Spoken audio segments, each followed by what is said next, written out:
Ladies and gentlemen, welcome back to another SLA video. Guys, we got a lot to cover, but before I go into the actual coverage of the video, remember to hit that support button, guys. Get yourselves in. I got 2 new codes for you guys. So we got a total of 2,000 Essence Stones, 1,000 over here, 1,000 over here. All of my supporters that are currently supporting have already got this today. More coming tomorrow your way, guys. Plus, we got Artifact Enhancement Reset tickets times 5 and Dungeon Entry Key tickets, or Entry Keys, I should say, times 50. And all of this have been sent to all my supporters. So guys, if you haven't done so already, hit that support button. It's free and it's pinned in every single comment section of every single video, plus in the description of every single video. Let's get into it now. Before I even begin the conversation that I want to go through, I do want to talk about something real quick, and that's my account.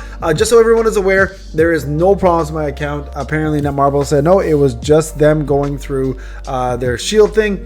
No issues. My account's back to normal. No issues, guys. So we're all good. Testing will commence. There's no banning. Everything is legit and we are all gravy. So happy to hear that. So we are back to full speed, guys, and yes, I will be doing Liu testing probably the night of, and then going to my son's surgery the next day. As mentioned, he does have not necessarily a surgery, but just a consultation with the surgeon in a different city. So I will be doing a smaller than usual setup for you guys. Now, speaking of Liu, I've already made a few videos on him. If you haven't checked it out already, how to get ready, I do want you guys to go ahead and do that. And of course, we've talked about the gear and everything else regarding Liu. There is one other thing I want to say real quick before we go any further with then Liu. He is now available in this little section here, the front, and you guys can find him if you look around hard enough. I did see him today, didn't get a chance to record it, but he is available now for you guys to see as a character. He looks exactly what you would expect, and they already showed us kind of images of him plus a little bit of gameplay.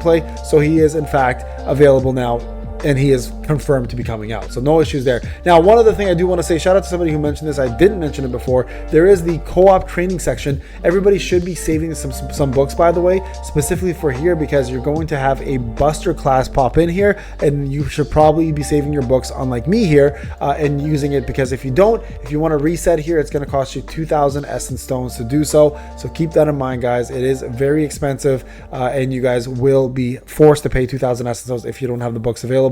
And I'm assuming everybody who's going to run fire is going to want to have a maxed out Buster when they come out for Liu. Now, another thing that a lot of people have been asking me, and this is a very common question, and I'll go through it for you guys, is how many tickets am I going to need in order to max out Liu as a free-to-play player, pay-to-win player, whoever. So I'm going to give you guys my averages, okay?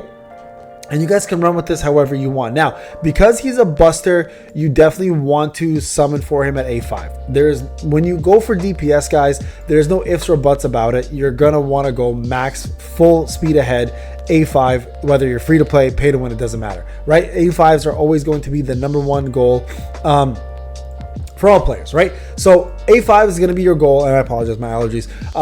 It's going to be your main goal. Now, for Liu, for A5 on average, this is average for me personally, and we're talking about 2 years worth of summons. I went and did the math on my averages.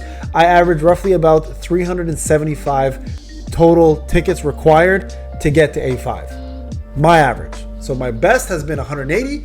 My worst has been 560. Yeah, it's really bad at one point. And I think it was Water Cha actually that killed me on the first year anniversary. So she was my worst. Now to A10, it gets a little different.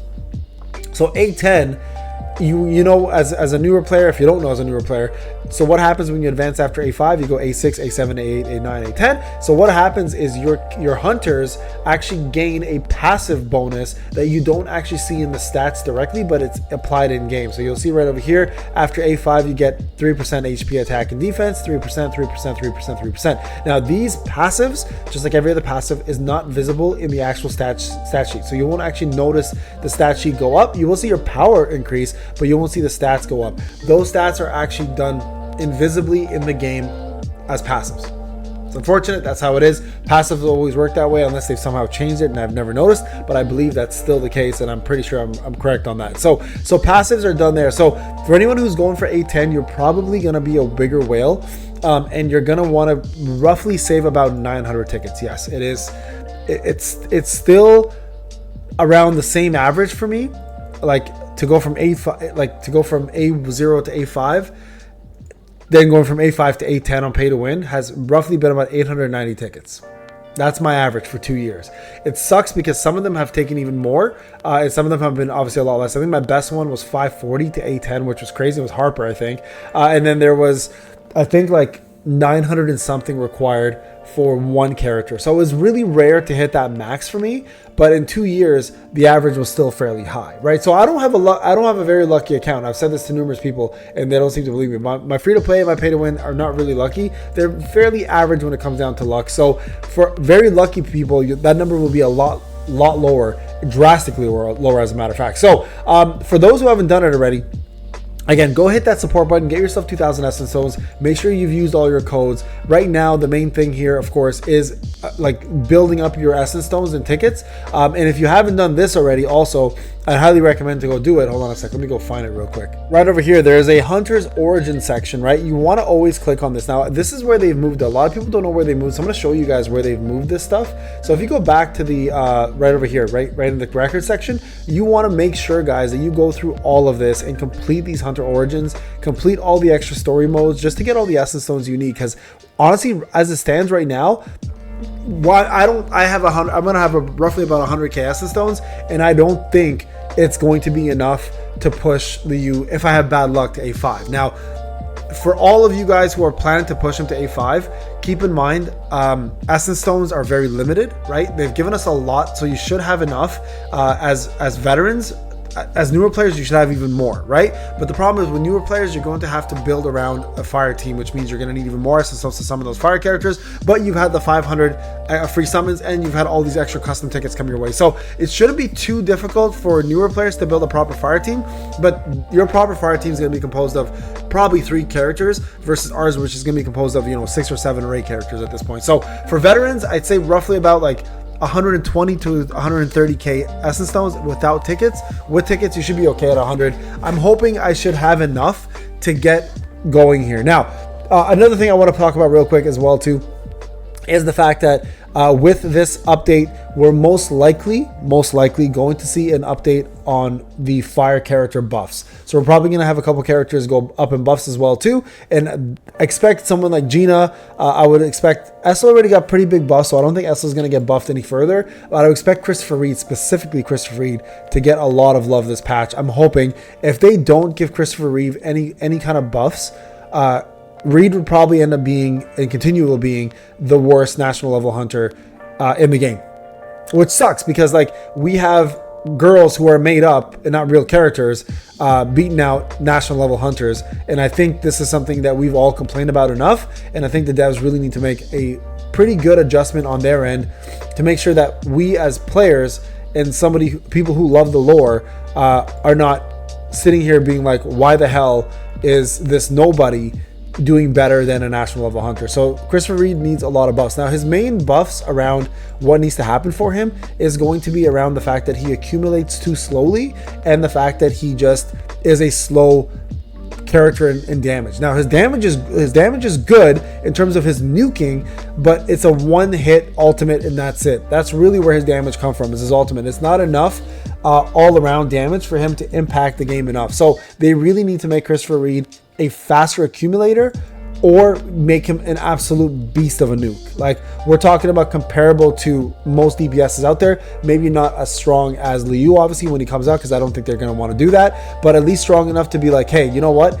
yes, he's slow at accumulation, but he is going to contribute a lot of DPS to your team to make an impact. So they need to do some sort of a change, and I'm hoping they're in the lab right now working on this to make to make Reed a competent infuser and one that we're actually happy to use, because I know right now when it sits on everybody does not like using him. Everyone's pretty much being like, he's useless, he's not as strong as everybody else, and he's the worst infuser. And I totally agree with everybody, and we have every reason to feel that way, because you're absolutely right, he is the worst infuser in the game and it's not even close. So a couple changes. Now in terms of any other fire units, Gina doesn't really need too much going for her. She's great where she sits. So for fire buffs, I believe that he's going to be probably the worst one we're going to have a big change on. And as soon as they make that change, I feel like the fire team is going to absolutely blow up and dominate. So guys, keep get ready for that. Okay, so there you guys have it. That is all the updates I think that we need for sure. Fire DPS for Sun Jinu is perfect. I don't think he needs any buffs for that. You know, we'll take them obviously as they come, but when it comes down to actual DPS, Fire Sun Jinu is easily one of the strongest out there, and fire weapons are actually pretty strong. We have a couple good options with Double Spear, Innoways Roar. We also have the fan. So in terms of like weapons and setups and everything like that, I think he's perfectly fine where he sits. He doesn't need much love, but when it comes down to units, there definitely needs a couple different updates here and there. And I think once they do that, guys, we're sitting pretty, and we're gonna have a pretty damn good setup going for Liu as well as Sun Jinu as supports. All right, guys, let me know what you guys think in the comment section. Very curious to hear your thoughts on this. I don't know how long Liu is going to be meta for. He may in fact get replaced fairly quickly. I know a lot of people are saying if he gets replaced fairly quickly, it's going to be an uprise and people will be pissed. To be honest, people forget. You know, there'll be some complaining here and there, but I think for the most part, people will just let it go and people will move on, and you know, the game will continue as is. So we'll see what happens. All right, guys, thank you again so much for watching. Again, leave a comment in the comment sections. Let me know what you guys think of all these theories, and hopefully we see some crazy things to pass. I do think light and fire are going to be probably the main next two big elements to focus on, but who knows what the devs has in store for us. All right, guys, thank you again. Take care.